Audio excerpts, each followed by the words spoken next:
faut dire que dans la majeure partie des formations politiques, il y a un déficit de politisation et d'éducation des masses. Et il y a également, au-delà de cela, un travail de socialisation qui n'est pas convenablement effectué.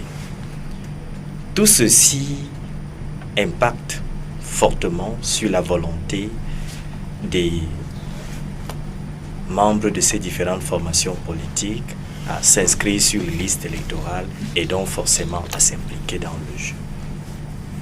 Mais ce refus peut être dû également au sentiment de désaffection et à la déception que les militants éprouvent au regard des comportements d'un certain nombre de responsables politiques et d'entrepreneurs politiques qui ne reflètent plus les aspirations populaires.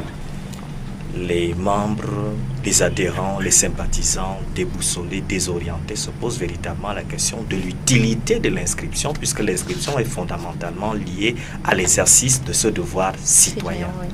Pour qui doit-on voter? Pour des jouisseurs, des libidinistes, des détourneurs? Pour qui doit-on voter? Pour des hommes politiques qui vont mener le Cameroun vers le chaos? Pour qui doit-on voter? Voilà la question que tout le monde se pose. Et c'est la raison pour laquelle toutes les campagnes qui sont mises en place, les grandes opérations et bien d'autres choses, ne mèneront à rien tant que nous n'aurons pas une classe politique d'hommes responsables, capables à un moment donné de tenir un discours cohérent et de poser des actes qui laissent penser au peuple qu'ils peuvent incarner dans une certaine mesure le changement.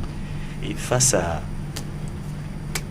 l'incurie, l'inanité de tout ce qu'on observe, eh bien, c'est cette désespérance qui peut justifier sur le plan psychologique que les camps puissent mettre des milliards, qu'on puisse multiplier N associations. Les gens ne s'inscriront pas tant qu'ils n'ont pas confiance aux acteurs politiques et aux entrepreneurs de la société civile qui viennent les inciter à s'inscrire sur les listes.